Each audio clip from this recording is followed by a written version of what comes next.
تو یہ ہم بعد میں دیکھیں گے، پہلے ہم یہ جاننا چاہیں گے کہ اللہ نے اپنے ولی کو طاقت کتنی بخشی ہے، اپنے ولی کو طاقت کتنا دیا ہے۔ تو میں آپ سے پوچھنا چاہتا ہوں کتنی طاقت اللہ نے بخشی ہے؟ کیا کوئی پیمائش ہے آپ کے پاس؟ نہیں۔ کیا کوئی ترازو ہے آپ کے پاس؟ نہیں۔ نہ میرے پاس کوئی ترازو ہے کہ میں اس سے تول کے بتا دوں کہ 1 کنٹل دیا ہے، 2 کنٹل دیا ہے۔ نہ کوئی پیمانہ ہے جس سے ہم ناپ کر بتا دیں، نہ کوئی پیمائش ہے جس سے حساب لگا کر بتا دیں کہ اللہ نے اپنے ولی کو اتنی ہی طاقت بخشی ہے۔ ارے میں تو کہتا ہوں کوئی بھیجا نہیں ہے جو یہ تصور کر کے بتا دے کہ اللہ نے اپنے ولی کو اتنی ہی طاقت بخشی ہے۔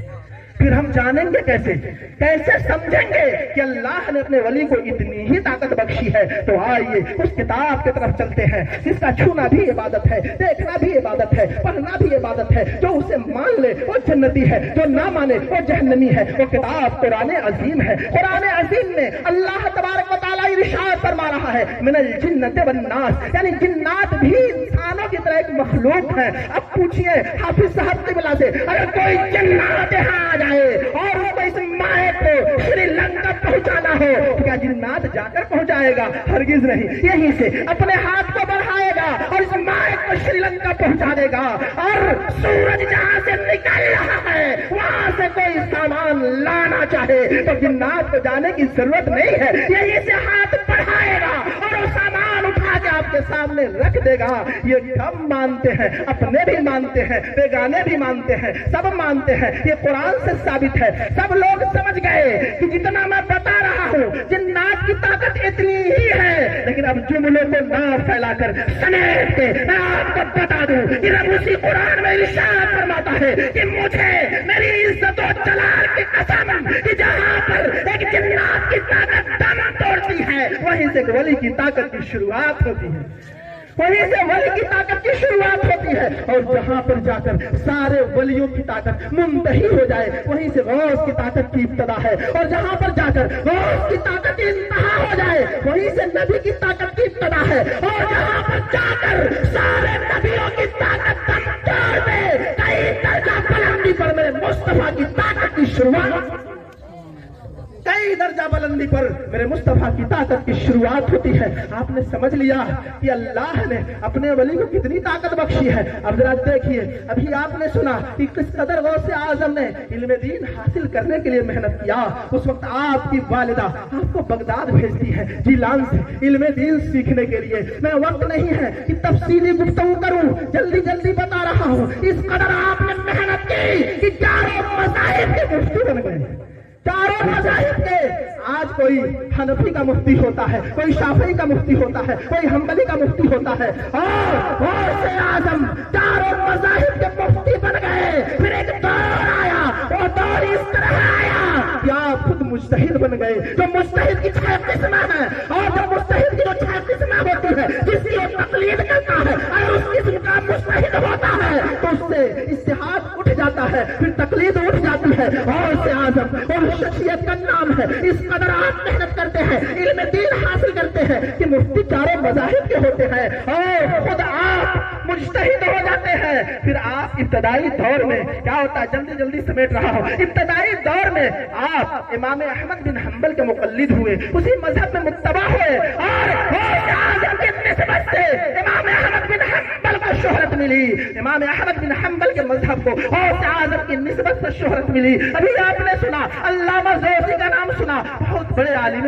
دین تھے علامہ زوزی کو، کوئی حافظ ابن جوزی بھی کہتا ہے، کوئی علامہ جوزی بھی کہتا ہے۔ ابھی آپ نے محب گرامی حضرت مولانا محبوب صاحب سے سنا، انہی سے چند جملے لے کے میں آگے بڑھ رہا ہوں۔ انہوں نے بتایا تھا کہ غوث اعظم نے ایک ہی آیت کی 40 تفسیریں کی تھی، محدث ابن جوزی نے صرف 11 تفسیروں کے بارے میں سر ہلایا تھا، کہا تھا ہاں مجھے معلوم ہے یہ تفسیر آتی ہے، لیکن جب 12 کے بعد 40 تفاسیر غوث اعظم نے ایک ہی آیت کی کر دی تو محدث ابن جوزی نے کرتے کو اپنے پھاڑ دیا، انسانی کیفیت تاری آ گئی، اور مجد میں آ گئے۔ غوث اعظم کی نظر پڑ گئی، غوث اعظم نے بھانپ لیا کہ امتحان لینے کی غرض سے آیا تھا۔ غوث اعظم نے ارشاد فرمایا سنو، ابھی جو میں نے 40 تفاسیر بیان کی ہے یہ قال کی تفاسیر ہے، یعنی قال اللہ قال الرسول کی تفاسیر ہے، لیکن اب سنو اب حال کی تفسیر۔